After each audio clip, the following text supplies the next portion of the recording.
An emotional night outside a Sacramento nightclub, back open more than 2 weeks after its owner and another man were shot and killed. Thanks for joining us for the CBS 13 News at 10. I'm Steve Large. And I'm Hunter Sowards. We start with this tonight. Deputies, they say it happened when a group of gang members got into a fight in the club's parking lot. CBS 13's Ashley Sharp is live outside the club with how those victims, Ashley, were remembered tonight.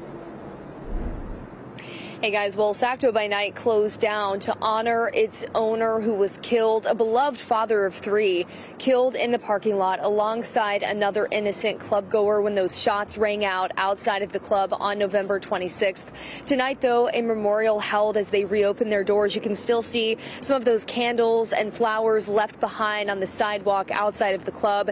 Tonight, aside from that, we also saw ramped up security, which is what is going to be the norm here at the club following this shooting. It's a push to make people feel safe as they honor those lives lost.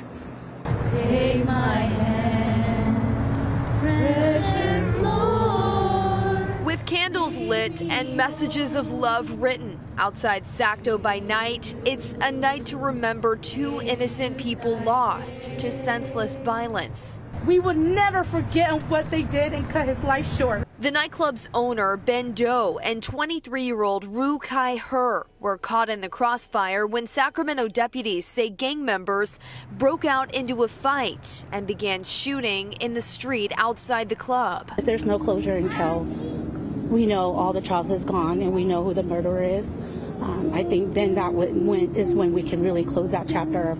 Mi Yang says while her son Kai will soon be laid to rest, she's focused on forgiveness. It's why those who loved him most gathered Friday night in his honor as the club reopened its doors. He was loved and we are loved, and that's been really helping us and strengthening us. Sacto by Night is back open after more than 2 weeks, with their owner Ben Doe in their hearts and with a purpose, helping to raise money for both families. 50% of the profit that we made tonight is going to go to both victims of the family. Now, with more security than before, both inside their gates and on the street, so their customers will feel safe. I just want people to know that, this is still a safe spot where we all could come and, make new friends and families here. Where tragedy is remembered but won't define tomorrow, united in shared sadness and resilience. In the arms of the angel.